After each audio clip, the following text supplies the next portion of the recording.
सेरफांगुरि आनसलिक NDFB martyr फेमिलिनि बानजायनायाव नैबे सेरफांगुरिनि जुलि मब्लाव सावरायनो थुंगानांबाय मिरुनि दैदेनगिरि हिसाबै नोंथाङा मा फोरमायगोन?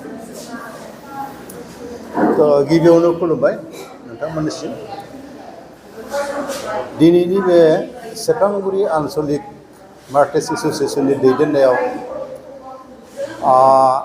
मोनसे जुलिनि नब्लाङाव जे सावरायलायदों जोङो, दा बिनि मेन उद्देश्यआनो जाहैबाय जोंनि आसामनि खना खनला थानाय एनडिएफबि मार्टार्स न'खरनिफ्राय जे गभर्नमेन्टआ जेरैबायदि एग्रिमेन्टआव होखानाय बायदि मावफुंनो गोनां हाबा दङमोन आरो बेफोर हाबाफोरखौ मावफुङैयाव जोङो दिनै आरोबाव गोदानैनो सावरायफिननांगौ सम जानानै फैदों।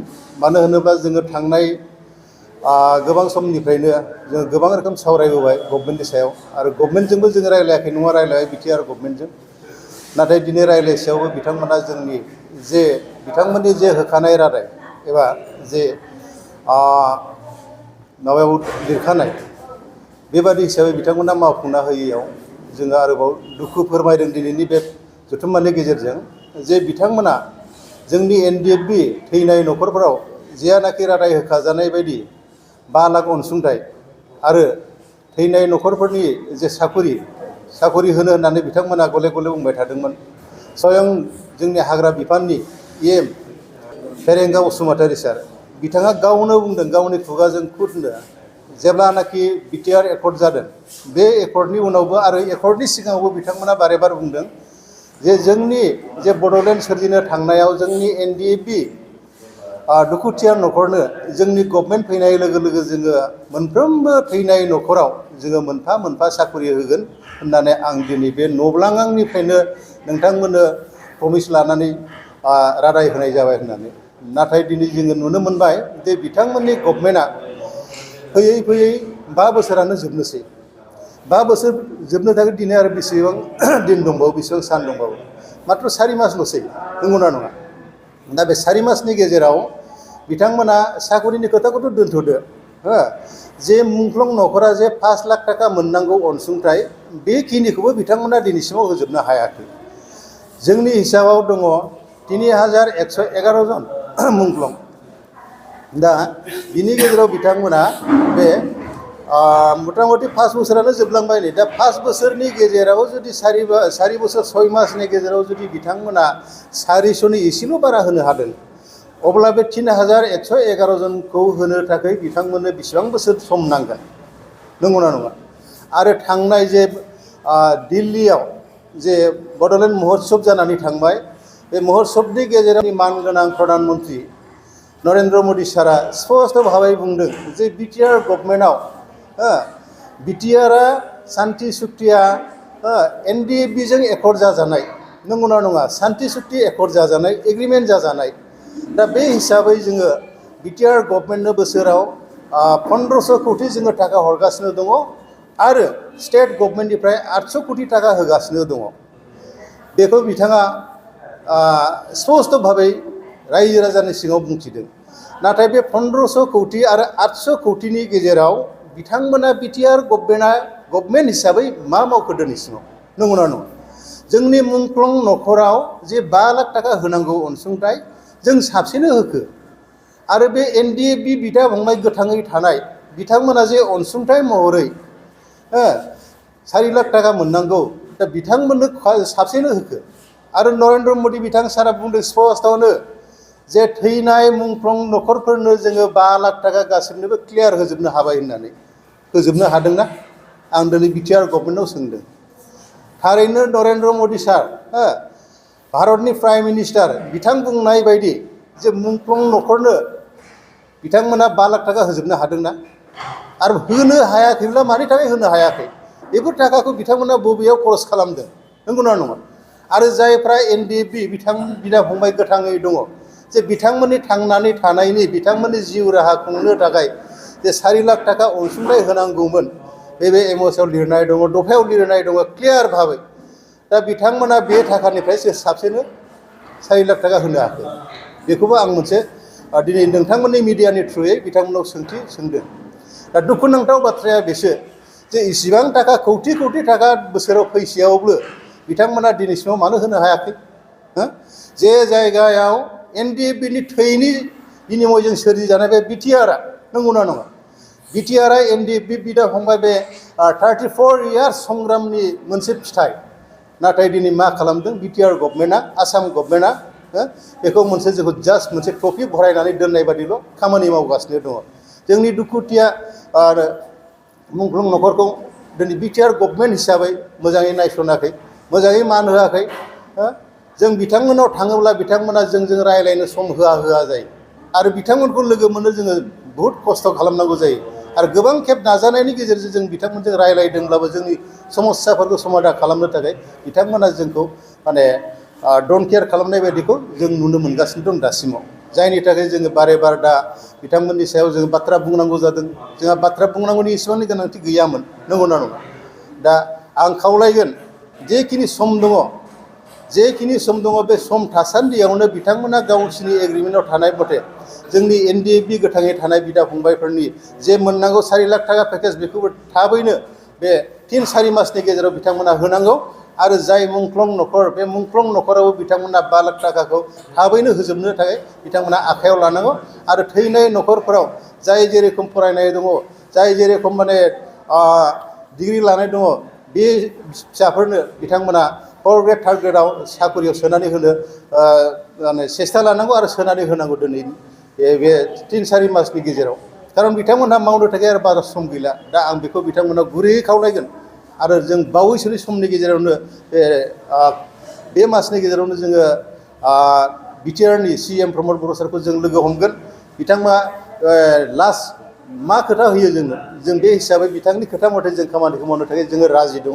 आरो जुदि बिथाङा बे गावनि सरकार थासान्दियाव जुदि जोंनि मोननो गोनां एक्स ग्रेसिया हिसाबै 5 लाख थाखा बेखौ जुदि होआब्ला आरो मुंख्लं गोथाङै थानाय बिदा फंबाय एनडिएफबिफोरनो जुदि 4 लाख थाखाखौ जुदि होनो जुदि हायाब्ला आरो जुदि गोथाङै थानाय जायफोर बिदा फंबाय जायफोरा साकरिनि थाखाय जग्यता दङ बे बिथांमोनखौ जुदि साख्रियाव सोनानै होनो हायाब्ला थ' बिथांमोनखौ फैलार सरकार होननानै जोङो बुंनो गोनां जागोन आरोखि।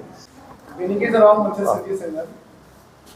जोबथेसालियाव थानाय एनडिएफबिनि गायसनगिरि आफादगिरि रन्जन दैमारिजों लोगोसे माखासे केडार सासे लिडार्सफोरा आसामनि गिबि मन्त्रि डक्टर हिमन्त बिश्व शर्मा आरो बिश्वजित दैमारिनि नाजानायजों मोनसे गनायनि ग्रिन सिगनेलखौ जों मोनबाय थादों समाजारि बिजोंनि गेजेरजों। दा बे बेलायावहाय मार्टियार फेमिलिफोराबो बे मार्टियारनि बेलायाव मोननांगौनि थाखाय बिथांमोनखौ लोगो हमनायनि थाखाय माबा मोनसे थांखि लानानै दङ नामा? थ' नोंथाङा खुब गोनांथार कुइसनखौनो सोंदों। आङो बे साबजेक्टखौ बुंनो बावलांदों। दा जाय हक बेयो जोबोद दुखुनांथाव बाथ्रा। जोंहा जे जायगायाव आं दहाय एसे आगोलावबो बुंलांदों जे जोंनि बे बिटिआरआ एनडिएफबिनि थ्रुयैसो जोंहा सान्थि सुक्ति एकर्ड जादों, नंगौना नङा? दा जोङो साफ्रोमबो बर' हिसाबै जोंनि साफ्रोमबो बर' माहारिफ्रा खुब दुखुथिया आरो गोबां जेंनायाव गोग्लैनानै दङ आरो गोबां साननायनि लैथोआव गोग्लैनानै दङ। मानो होनोब्ला जोंहा सान्थि सुक्तिखारि सासे जोंनि एनडिएफबिनि गायसनगिरि रन्जन दैमारि सारा दिनैसिमबो जे जेलाव जोबथेजानानै दङ, बियो बबे बुरुन्जियाव दङ? जे सान्थि सुक्ति एकर्ड जाखांनायनि उनाव जे बे मानसिखौ पुनराय खाख्रब खुख्रब खालामनानै जोबथेसालियाव जोबनानै दोननाय। दा बे जोबथेसालियाव दोनखांनायनि उनाव सासे राजगादियाव जिरायनानै बेयो मोनसे जोंनि पलिटिक्सनि खैसार होननानै जोङो बुंनो गोनां आरोखि। दा दुखुनांथाव बाथ्राया बेसो जे जोंहा बिटिआर गभर्नमेन्ट थाखानानै जोंनि जे सान्थि सुक्तिखारि बुंनो थाङोब्ला जोंनि बे सान्थि सुक्तिया जे माखासे सान्थि सुक्ति जाखांनायनि उनाव बे बिटिआरखौ दैदेननो थाखाय जोंनि एनडिएफबियाव थानाय एनडिएफबियाव 34 इयार्स संग्राम खालामबोनाय दैदेनगिरि एनडिएफबि बिथांमोना दा सालायगासिनो खुंबोगासिनो दं, नंगौना नङा? जेरै बुंनो थाङोबा फेरेंगा बसुमतारी, डिपुटि चिफ अर्थात एमएलए गबिन्द बसुमतारी सार, दा बिथांमोनानो गोख्रों सासे एनडिएफबिनि दैदेनगिरिमोन।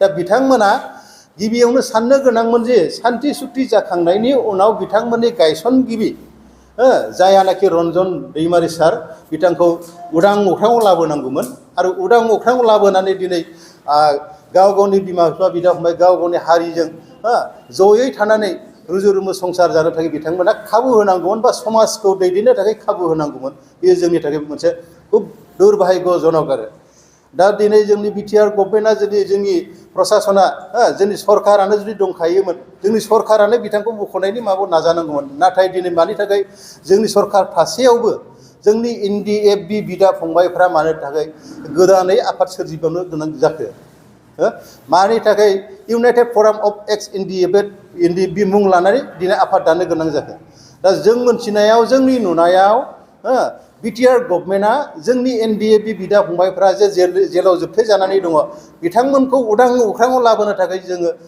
मोनसेबो खामानि मावाखै होननानै जों बिथांमोनखौ बुंनांगोन बे क्लियार बेखौ साफ्रोमबो बर' रायजो राजा बिदा फंबाय बिमा बिफाफ्रानो बेखौ क्लियारै मिथिनानै लानाया मोजां दा बेखौ एकमात्र बिथांमोनखौ जेलनिफ्राय उदां खालामनो थाखाय रन्जन दैमारि सार आरो रन्जन दैमारि सारजों जोबथे जानानै दोननाय गोबां जोंहा केडार्सफोर दङ लिडार्सफोर दङ बिथांमोनखौ उदां अख्राङाव लाबोनो थाखाय जोंहा दिनै इउनाइटेड फराम अफ एक्स एनडिएफबि बिथांमोना गावनिनो बिदा फंबाय गावनिनो हारि होननानै बिथांमोना जोंनि जाथिनि दैदेनगिरि होननानै बेसेबांबा सेन्टिमेन्टआव नांनानै बेसेबांबा दुखु दाहानि गेजेरजों बिथांमोना गोब्राबथार नाजानायनि गेजेरजों दिनै आसाम सरकार आरो इन्डियान जोंनि भारत सरकारजों बिथांमोना नारा नाथा नाजागासिनो दं आरो बिथांमोननि नाजानायाव दिनै जोंनि दैदेनगिरि एनडिएफबिनि फाउन्डार रन्जन दैमारि सार आरो बिथांमोनजों जेसेबांनाखि केडार्स आरो लिडार्सफोर दङ जोबथे सालाव बिथांमोना दिनै उदां अख्राङाव फैनो थाखाय सुबिदा मोननायखौ जोङो नुनो मोनदों आरो खोनानो मोनदों दा बेयो जोंनि थाखाय जोबोद बाख्नायथाव जोंनि थाखाय बर' हारि जोंनि थाखायल' नङा साफ्रोमबो बर' हारिनि थाखाय बियो जोबोद रंजाथाव आरो बाख्नायथाव आं इसोरनियाव बेखौनो आर'ज खालामगोन जोंनि मुंख्लं न'खरनि हिसाबै आं सेन्ट्रेल बडिनि दैदेनगिरि हिसाबै जे बिथांमोना थाबैनो जोंनि उदां अख्राङाव फैनांगौ आरो थाबैनो फैगोन बेखौ निस्सय आनान गसाया अरायबो बोर सारस्रि हरगोन होननानै आं बेखिनिखौनो आसा खालामबाय आरो जोबथियाव मोनसे सोंथिबाव टिसि सरकारा अदेबानि बिटिआर सरकार दानायनि उनावहाय जोबनो थाखाय गेजेराव मास मोनब्रैसोल' दंसै दा फैबाय थानाय समावहाय दानि बिटिआर सरकारा मुंख्लं न'खरफोरनि नांगौ बायदि खामानिखौ मावफुंना होआब्ला आरो गुबुन फारसेथिं इउनाइटेड फराम अफ एक्स एनडिएफबिआ आलादायै बिसायख'थियाव बाहागो लानायनि बाथ्राखौ जों खोनानो मोनबाय थादों बे बेलायाव नोंथांमोना फैगौ बिटिसि बिसायख'थियाव सोरबादि राजखान्थिया जानो हेफाजाब होगोन होननानै दा बे सोंथियाबो जोंनि थाखाय जोबोद गोनांथार दा आं बिनि बेलायाव आं बेखौनो बुंगोन जे खुनु पार्टिनि खोथाखौ आं दा बुंनो हाथ'वा एनडिएफबि मुंख्लं हिसाबै दा जों बेखौनो आसा खालामदों जे जोंनि जे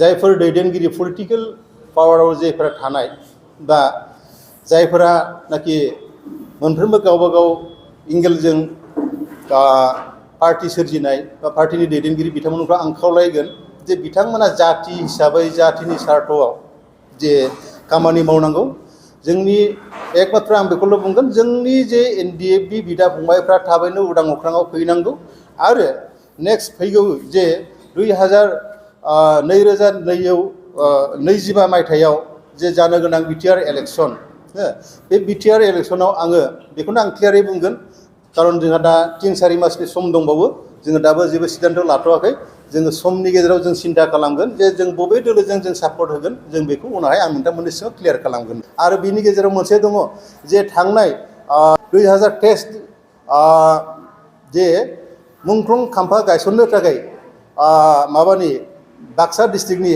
सालबारि जे मोनसे साम' हाथाइ रुपुहि बेयाव बिथांमोना मोनसे जायगा सेलेक्ट खालामनानै हाखौबो एलटमेन्ट खालामबाय होननानै आं खोनादों जों खोनानो मोनदों नाथाय दुखुनि बाथ्राया बेसो जे बिथांमोना दिनैसिमाव मानो बेयाव मुंख्लं खाम्फाखौ लुनानै होनो हायाखै मानि थाखाय लुनानै होनो हायाखै दा बे कौटि कौटि थाखा फैनाय बाजेट फैनायखौ बिथांमोना बबे जायगायाव बाहायदों दा बेबो मोनसे जोंनि थाखाय गिदिर सोंलु दा आं खावलायगोन जे बिथांमोना गावसिनि सरकार थासान्दियाव बे खम समनि गेजेरावनो बिथांमोना बे मुंख्लं खाम्फाखौ गायसननानै होनांगौ आरो बिथांमोना माने